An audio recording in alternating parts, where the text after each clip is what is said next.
Hello again, everyone. Thanks a lot for coming back. Hopefully this video is coming up a little bit faster than the time in between the previous two. I had a little bit of time to do some stuff. I'm actually in the process of waiting. I'm hoping that it shows up shortly. As of shooting this video, I ordered some styrene sheets to work on a warehouse for the Lumberyard scene, and it hasn't shown up yet. So in the meantime, I thought I'd work on some scenery. Now I've kind of gone through a lot of the scenery techniques that I use, and you know, how I do my backdrops and all that kind of stuff. So I'm going to show some stuff, but not go into a ton of detail. You know, I've done the background painting, backdrop painting, and different things like that. But I'll still show the process as I go through it. It might just be a little bit shortened because, like I said, I've gone through the processes in the past. So, but one thing I did want to do before I forget is give some channel plugs. One, CSX Mad, and I'll put a link in the show notes so you can get to his channel. He actually commented about my grain tower project, on a grain tower project that he was working on. So I happened to be watching that and heard my name. I'm like, oh, hey, look at that. So that's kind of nice. So I want to make sure that you guys are aware of him. Yeah, great channel. He's done some great stuff, and you know, it looks like a modern day CSX layout. So I'm always a fan of CSX myself, so that's always a good one. So then another one that I want to give a plug to is Detroit River Railroad, and I'll give a link in the show notes as well to him. It's kind of funny because, if I'm not mistaken, I believe that both of these users are from Australia. Based on their accents and their use of different terms, they both model U.S. Railroads, but like I said, based on their accents and everything. And actually, I know Detroit River Railroad has mentioned in his post that he is in Australia. So it's no bias towards the guys down under, but just so happens that two of them are down in Australia. But another one, he's was doing some HO stuff, and now he's switched over doing some N scale stuff. But he does a lot. I mean, a lot of it doesn't matter the scale. It's you know, like he recently did one about wiring up tortoise switch machines. You know, so that's kind of any scale, it'll work, and the wiring techniques are pretty very neat and tidy, very clean looking. So, you know, techniques we can all learn from. And then the last one that I wanted to plug for this video was MidwestModelRR, all one word, but I'll throw a link in the show notes, of course. And he's done some really neat stuff, and it looks like that he travels quite a bit, and actually has to do some stuff on the road. But what's really neat is he maybe doesn't have to go through airports, or he stows everything in his checked baggage, because he's got all the tools and everything. And so I'm kind of envious of that. When I was away traveling, I didn't have enough luggage to, well, I didn't have enough baggage to check, so I couldn't have taken all my equipment and tried to work on things. But some really neat ideas, and one of the most recent ones is, well, actually I don't know if it's recent, but I found it on his channel, was some LED lighting that I'm really thinking about doing. One, it's inexpensive. I found it on YouTube.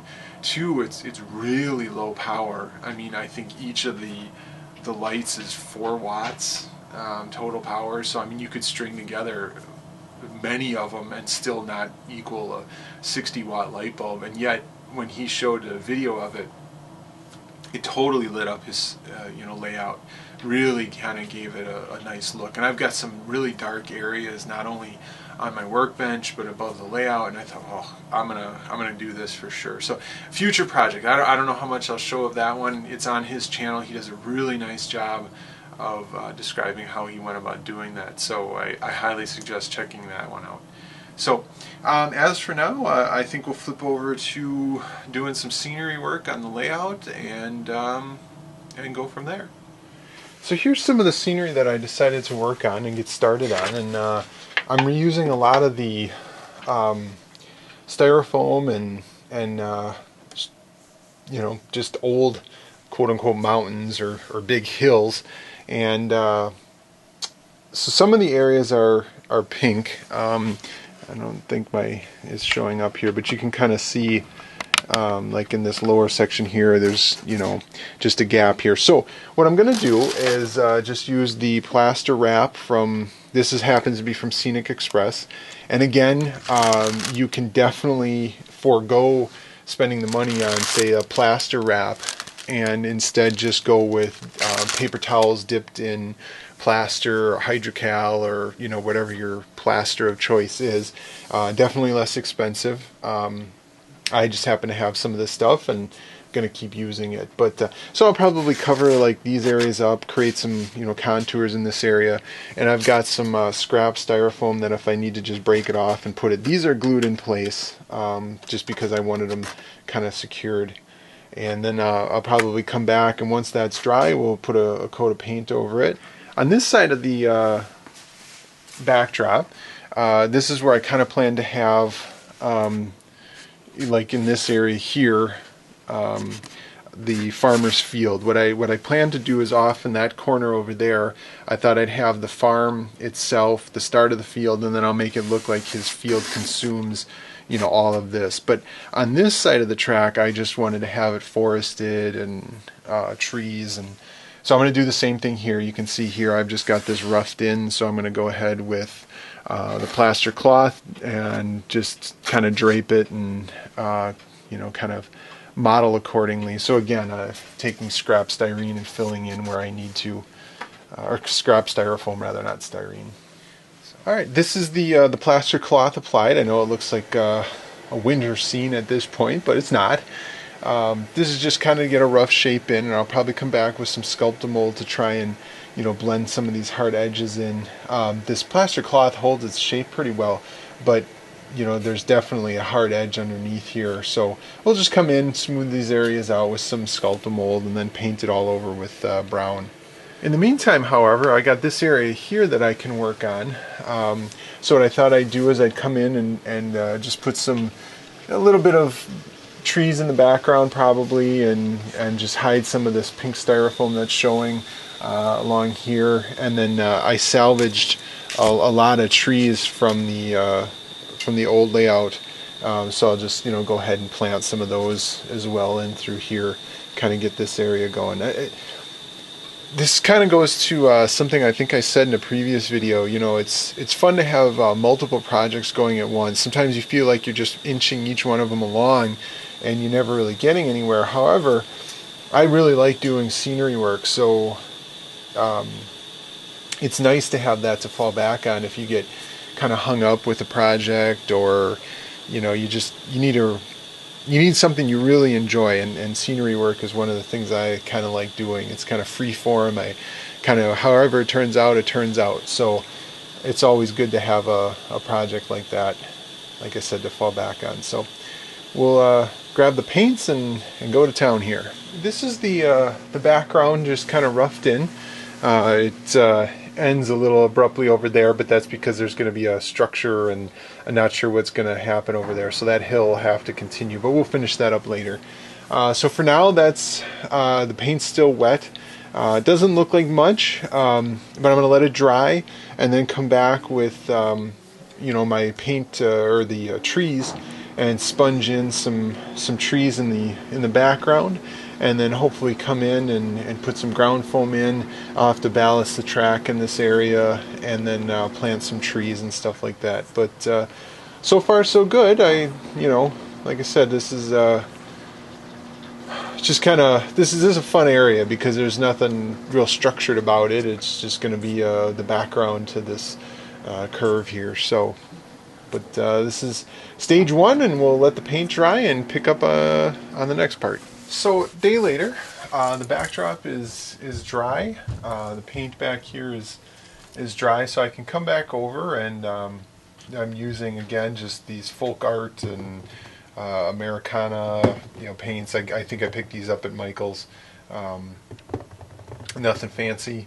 And since I'm attempting to model fall, I got all the different colors of leaves changing over. And then I just use these, I think we bought these for a home project. I think this was like a sponge for doing wallpaper, or possibly even stenciling. I'm not even sure, but they've become tree thing applicators now. And I just tore them off into small pieces, so you got a lot of good texture. It's really nice because it's got a lot of pores, very porous sponge, so you get a lot of good texture if you don't press real hard. And so I'll just do various trees. Now, one of the suggestions I got a while ago on a video was creating depth, by creating smaller trees up at the top and creating some larger trees in the foreground. So I'm going to attempt to do that and see how it turns out. I'll record some of it, and if it doesn't turn out, well, then I'll edit it and then pretend that it turned out or something like that. So we'll see how this goes. The other thing I'm going to do is just use this Floquil enamel paint marker. It's a rail tie brown, and I just might kind of like basically pencil in some of the trunks, just to, just give some of them some a trunk, basically.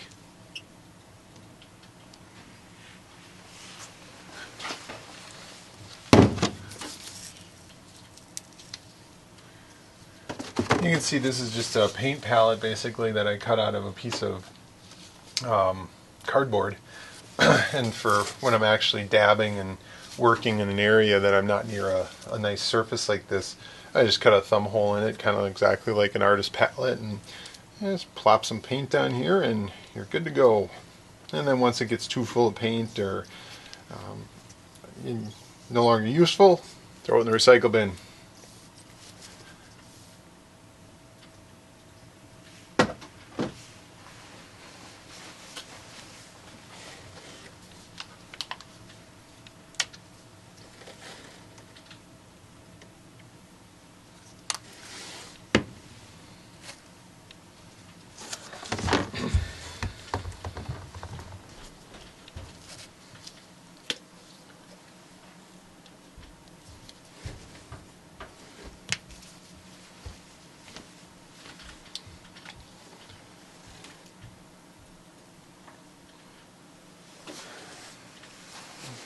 So there we go. We got some color in the trees in the background.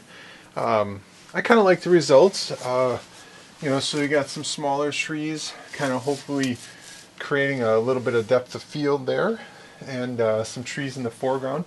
And as you can see, what I did was I went through with the solid color first, and then I came back with a little bit of the darker green.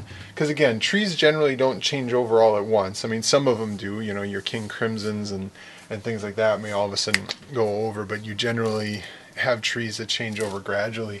So putting a little bit of green in with your color, helps to, try and make it look a little bit more realistic.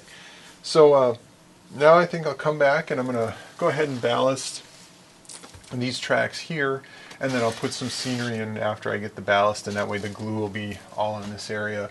And then I'll go ahead and plant this area with the Scenic Express trees that I have left over and some of the other trees I have, and I think this area will be pretty good.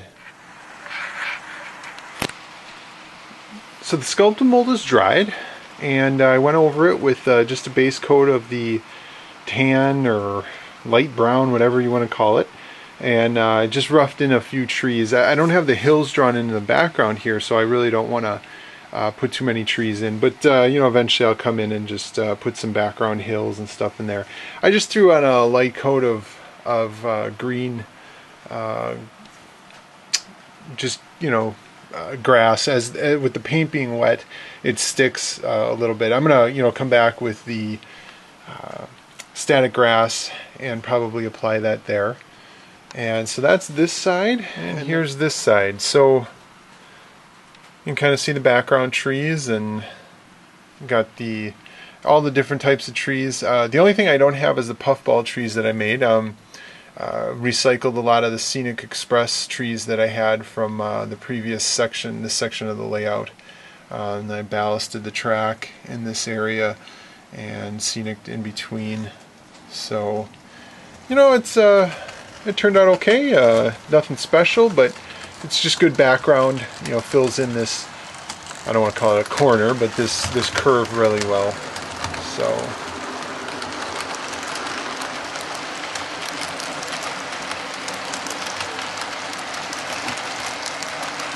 one thing that showed up a day early, yay for U.S. Postal Service, was the styrene sheet that I was waiting for.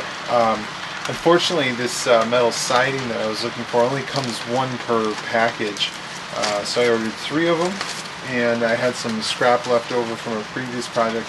I've got some of this stuff. It's a little too thick. I might use this as the roof, actually, and see how that turns out. And then I've got this is actually going to end up being what I think I'm going to go with. This is a leftover piece from the power plant that I kit bashed and turned into, well, a yet to be finished quad graphics plant.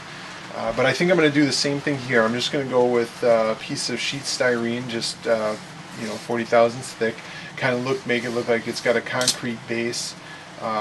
So I'll mask this off and paint it, and then just paint this separate. So that'll help extend the height of this building a little bit.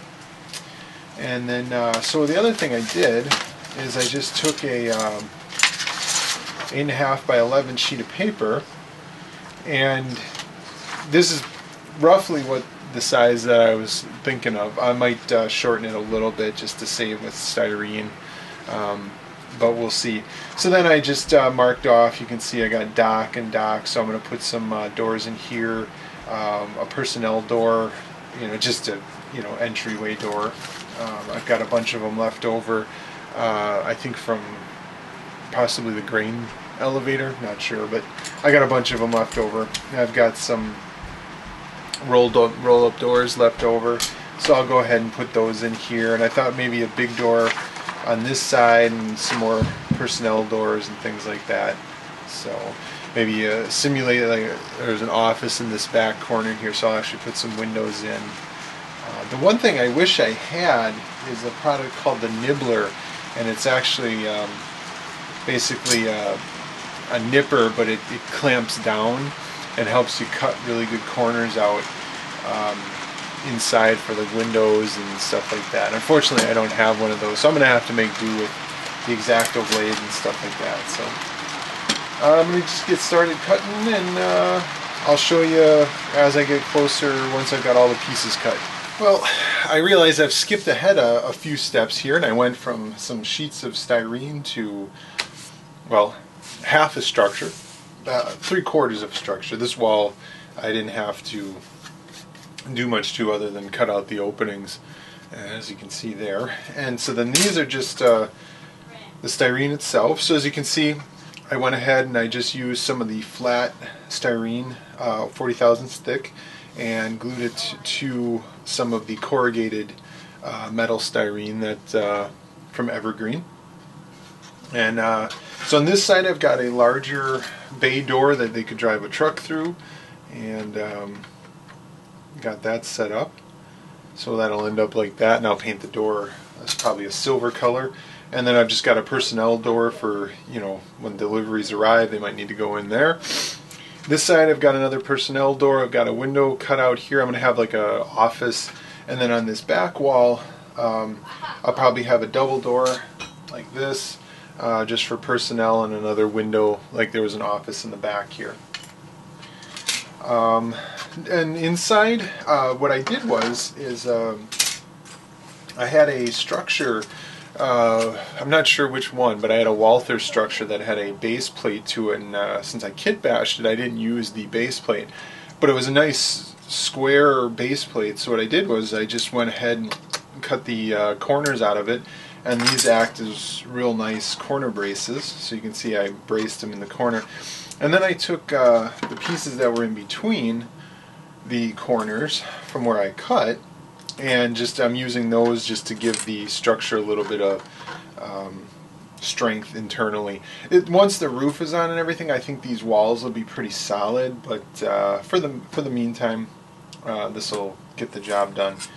So once I've got the next set of walls in place, I'm going to take some of the rectangular styrene strips that I have. I don't have any sitting on my workbench here, and create like a roof line underneath, and then I've got a larger piece of styrene that I'll just set on top of it and create the roof. And then I'll probably use, going back to the advice from a previous video that someone gave, I'll use sandpaper to simulate like a pea gravel roof, and then I might paint just wash this sandpaper with some black or dark gray, something like that.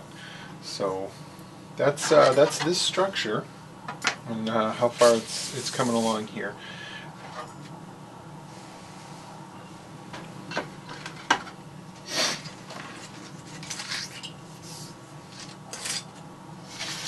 One of the nice things about working from this sheet of paper, it's standard 8.5 by 11, but the overall length, as you can see, is really easy to measure because I can just use this as my guide. So this is the base piece that I use to create the concrete structure that's going to be, the base of it. So I can easily just take this and measure it accordingly.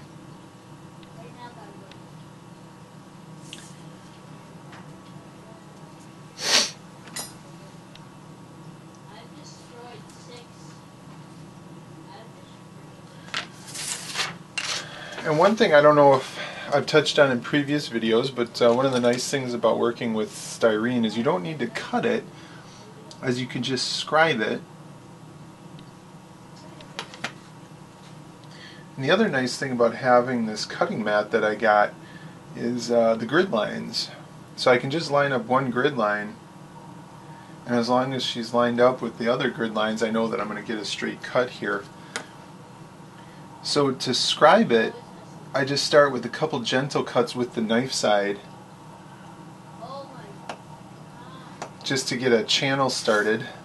And then once I've got the channel started, you can turn it over and just use the back edge of the blade and start removing material.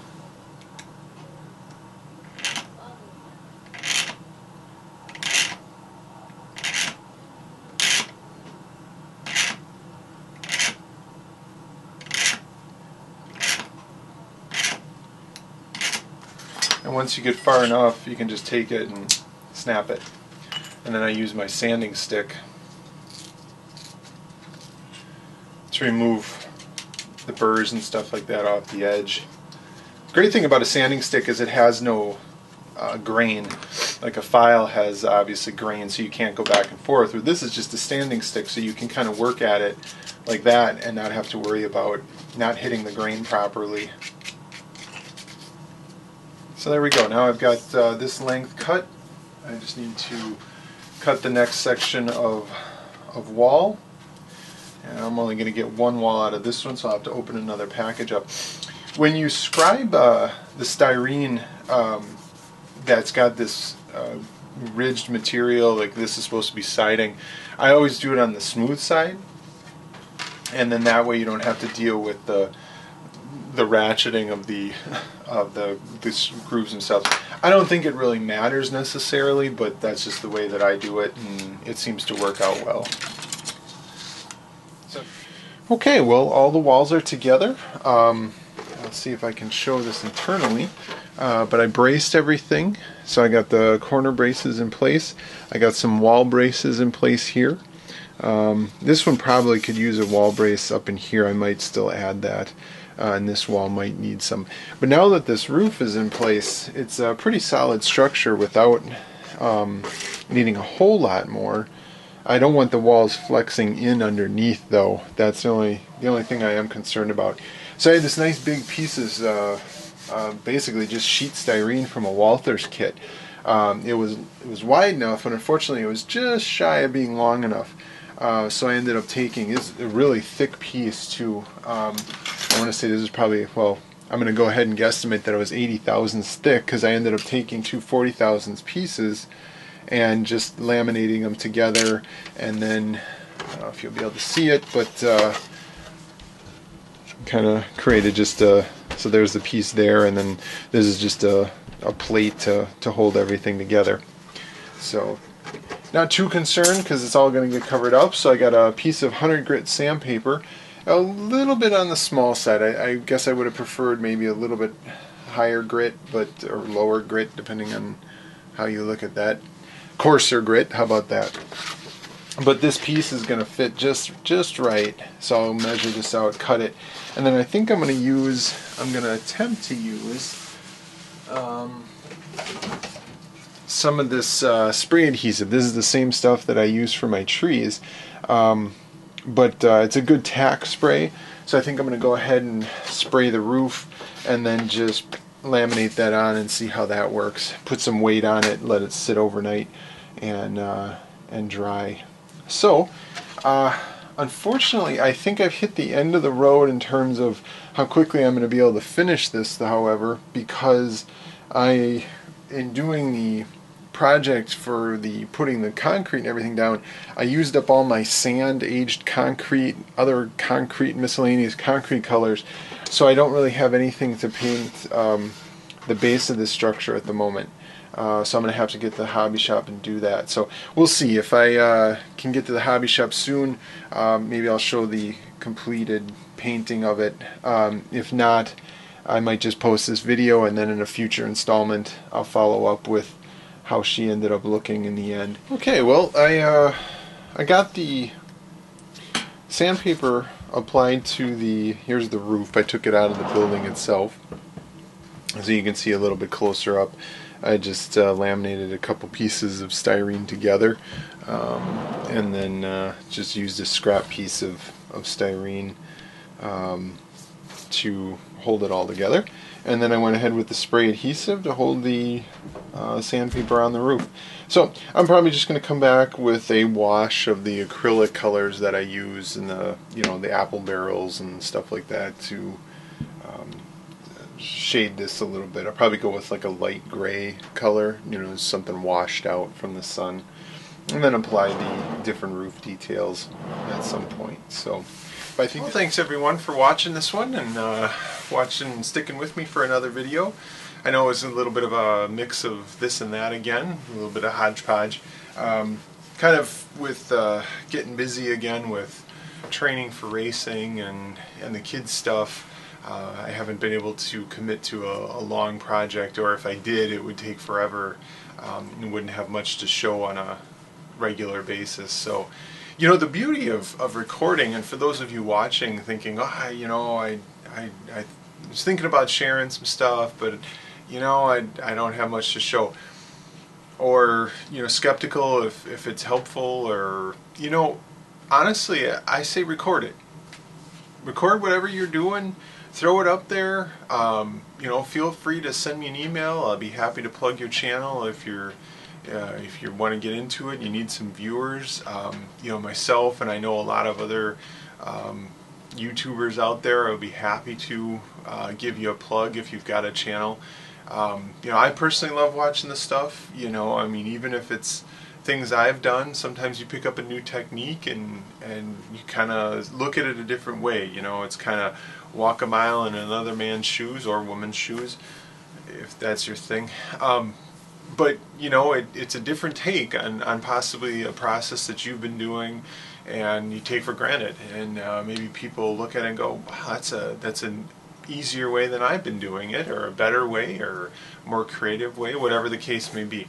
The other thing I want to say is if you are shooting video, for me personally, it's motivation. Not that I'm not motivated to work on my trains, it's a hobby and I enjoy it, but sometimes I'll come downstairs and I'll just run trains tonight. And it's like, no, I'm going to work on stuff and I'm going to record it while I do it.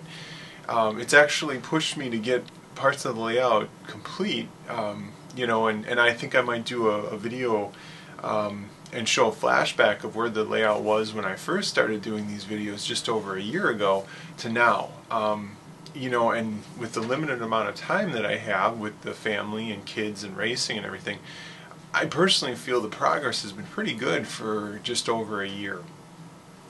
So, I guess what I'm saying is use the videos as encouragement, if nothing else. I think you'll get a lot of great feedback. I get a lot of constructive feedback from people. It seems like the YouTube community though a lot of times you see the venom that comes out in online comments, a lot of the comments within the model railroad community seem to be very constructive, and there's a nice community surrounding the YouTube community of model railroaders, and I think we all kind of support each other, and it's kind of a neat aspect of shooting video. You know, you're letting people into your basement or into your garage or into your layout room, and at the same time they're offering up their congratulations on a purchase, or their praise and adoration of a project you completed, or their tips and tricks.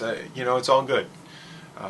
So, okay, enough of that. I wanted to show one other thing before the video completed. I think the last video I shot, I talked about the Pinewood Derby cars that I made with my kids.